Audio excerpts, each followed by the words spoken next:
Bro, I love you, man. I love you too, homie. Get money. Yeah. Period. That Nipsey part. Hustle. That part. How did Nipsey Hussle flip Apple's whole business game and make it pop in the streets? One of the lines, you said something about you're integrated vertically? Yeah, I said. One line stuck out: you're integrated vertically. My cultural influence, even revolution. I'm integrated vertically, y'all niggas blew it. Yeah, because Nipsey wasn't just making music, he was building an empire. This man dropped a $100 mixtape. $100. I kind of was inspired by the Apple Store. They was like, he's triggered. He kind of stood on my idea like. And people lined up like it was the hottest pair of Jordans dropping. While Apple was pushing $1,000 iPhones, Nipsey was pushing $100 CDs like they were collector's items. Same hustle, different pavement. You gotta act, and you've gotta be willing to fail. You know, with starting a company, whatever. If you're afraid of failing, you won't get very far. See, Apple didn't get filthy rich just from selling iPhones. They ran the whole system. I look at Apple, I see them following the same rules. You know, very few companies or brands are integrated vertically. We built the whole economy on Crenshaw and Slauson. We scrambling, trying to get the store open. We finally ready. They made the chips, built the phones, coded the software, even owned the stores where folks bought them. No middlemen, no handouts, just full-on control. The greatest people are self-managing. They don't need to be managed. The biggest risk is not taking any risk. Mark Zuckerberg said that. But Nipsey, he lived it. He cracked Apple's code without ever stepping foot in Silicon Valley. Hustle, like, we about to make the store a smart store. So I'm like, what? I'm like, no. I don't even know what, like you say, I don't know what is a smart store. Here's the wild part. While most artists were chasing label deals, Nipsey was stacking power moves. He built a vertical empire, just like Apple. He owned his masters. He owned his store. He built his brand from the dirt and ran it like a real CEO. Every dollar, every word, every move came through channels he owned. It wasn't just music, it was a movement. Apple had its model, and Nipsey had his. A shirt, it'll have a Marathon logo on the back. We got an app, you could download the app. How to do it. He make everything, he go in and he integrated with the clothing, and it was the first smart store. Just like hustle, the genius of hustle, man. At first glance, they couldn't look more different. But when you peel it all back, they both tapped into the same game-changing truth. My goal is to be like hip-hop's first completely vertically integrated brand. The real key that separates legends from the ones people forget: ownership. The ones that succeed are people that they just have an idea that they want to get out, express out into the world. So what does a trillion-dollar tech beast like Apple have in common with a self-made boss from South Central LA? Simple. They both crack the same code. Most folks in business crash and burn trying to lock down total control. But stay tuned, because in today's breakdown, we're showing how one genius strategy built two unstoppable empires. And oftentimes they have to start a company because nobody else will listen to them. And why 99% of people can't even begin to think on this level. We honor the people that ain't quit. We honor the people that stay down. Let's dive in. Before we unpack how they made it happen, you gotta understand the foundation. Both of these powerhouses were built on one thing: vertical integration. You know, you look at companies like Apple, raw material to retail. That's the vision behind the Marathon store. Take Apple, and let's flip it to something more local. Say your boy starts a clothing line. He's got the designs, cool, but he sends them out to a random print shop, then sells them through Amazon. Sounds like he's building a business, right? Nah, he just got himself a gig. When you zoom out, it's clear. He don't run nothing. The printer's calling the shots on production. Amazon owns the pricing, the shipping, and all the customer data. He's not the boss. He's just a middleman in his own dream. Everybody's eating off him. He ain't running the game. He's just another piece in somebody else's machine. But flip the script. Now that same dude, he's printing his own shirts, selling them straight off his own site, locking in the branding, setting his own prices, and keeping every single customer connection tight. Every part of that pipeline, his. That's what vertical integration really looks like. Now, let's break it down. Old school. In business terms, vertical integration ain't just about making a product. It's about owning the whole ride. From that first idea to raw materials, all the way to the customer's hands. No middlemen taking cuts. No outsiders pulling strings. Just full control equals full profit. And when you've got that kind of power, it ain't just about stacking more money. It's about shaping how the world sees your brand. You control who gets it, how they feel it, and what it represents. That's why both Apple and Nipsey said, no thanks to the middleman, and built their own lanes. But here's where it gets wild. They didn't just use this concept, they weaponized it. Most folks didn't even notice what was happening. They turned control into straight-up revenue. Take Apple Music Versus. Nipsey's proud to pay. Apple could have stopped at making phones, but nah. They saw Spotify running the music lane and said, forget that, we'll build our own. So they dropped iTunes, giving users direct access to buy music. No gatekeepers in the way. Then Apple dropped Apple Music, blending their two biggest power moves into one monster play. They weren't just looking to get a bite of the streaming pie, they wanted the whole bakery. When you cop music through Apple, it's not going through random third parties snatching cuts. It's going straight to them. That means higher profits, stronger loyalty, and a locked-in ecosystem that keeps you coming back. Every single purchase pulls you deeper into their world. And it's not just about the songs, it's about infrastructure. That's vertical integration in full swing. And Nipsey, he peeped the blueprint and said, bet. He saw exactly how Apple played it and brought that same energy back to Crenshaw. Nipsey didn't invent the model, but he reinvented it for the block. While Apple was out here selling songs for 99 cents, he was flipping ideas from the book Contagious by Jonah Berger about how powerful ideas spread. One lesson hit him hard. People don't just buy stuff, they buy meaning. And boom, everything changed. Like Apple, the message was locked in. Never let someone else box up your vision and tell your story. So in 2013, Nipsey dropped the Crenshaw mixtape for $100, not through a label, not on iTunes. Straight to the fans, no filters. Each CD came with rare merch and concert tickets. It wasn't just music, it was an experience. He called it Proud to Pay. Fans weren't just streaming, they were investing. No labels snatching 80%, no platforms grabbing 30%, no retail cuts, just artist to fan, raw and direct. And guess who backed it?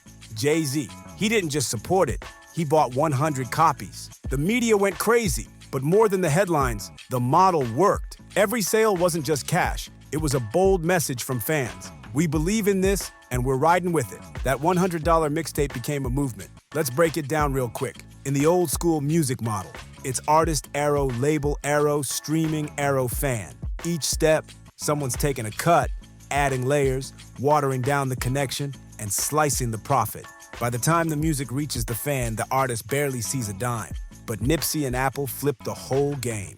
Creator arrow, platform arrow, fan. No middlemen, no filters, just clean, direct connection. They weren't chasing streams or viral hits, they were stacking real value. And they did it by owning every piece, from making it to marketing it to building a real community. And here's where it levels up. Even beyond the internet, vertical integration doesn't stop online.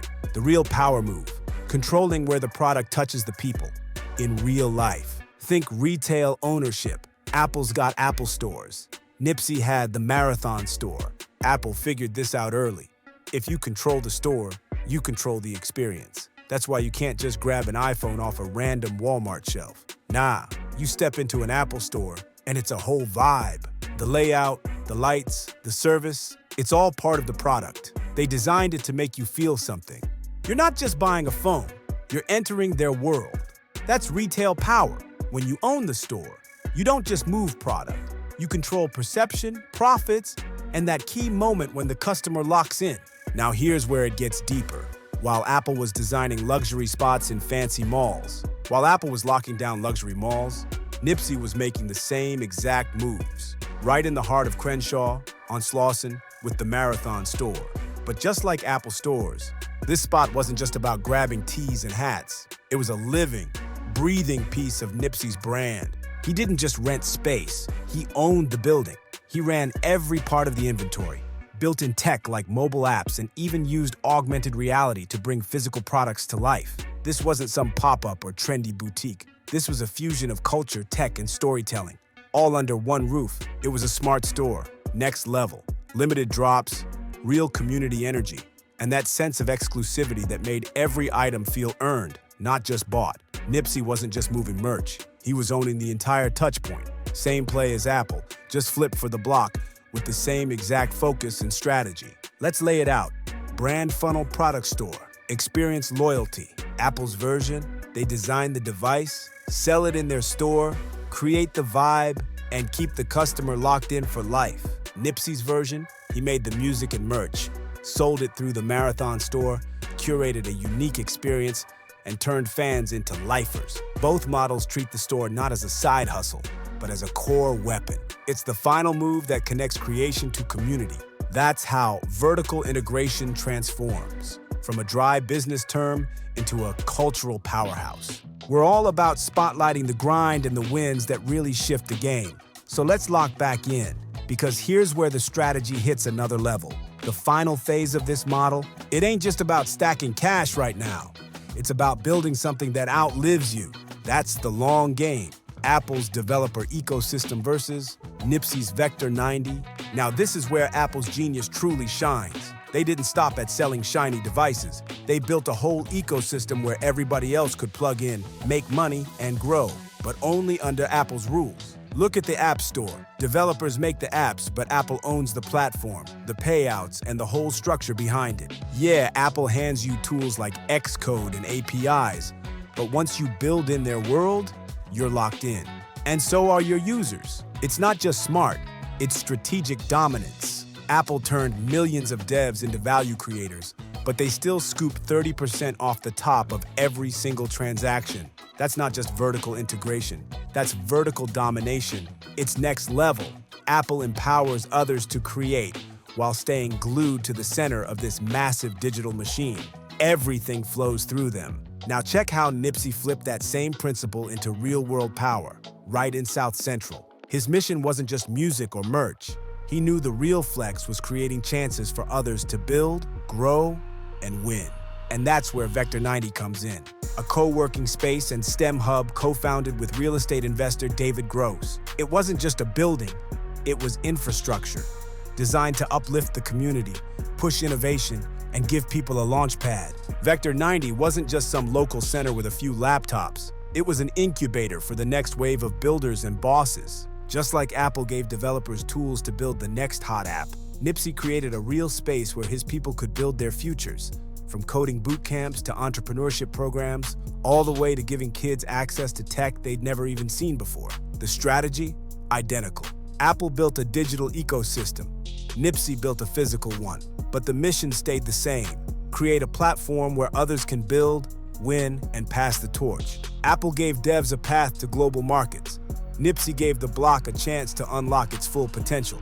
Different scales, same exact blueprint. Let's do a quick head-to-head. It's wild how close this gets. Product: Apple dropped iPhones. Nipsey dropped mixtapes with meaning. Both had people lining up to get in. Platform: Apple ran iTunes and iOS. Nipsey had Proud to Pay and the Marathon app. Each one was owned, giving full control over the experience. Distribution: Apple, 500 plus stores worldwide. Nipsey, one Marathon store in Crenshaw, built from the ground up.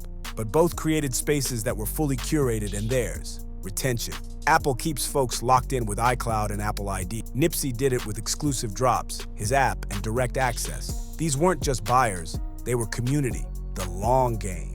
Apple empowers developers to grow inside its ecosystem. Nipsey empowered his people to grow inside their own neighborhood. Same architecture, same hustle, two worlds, one playbook.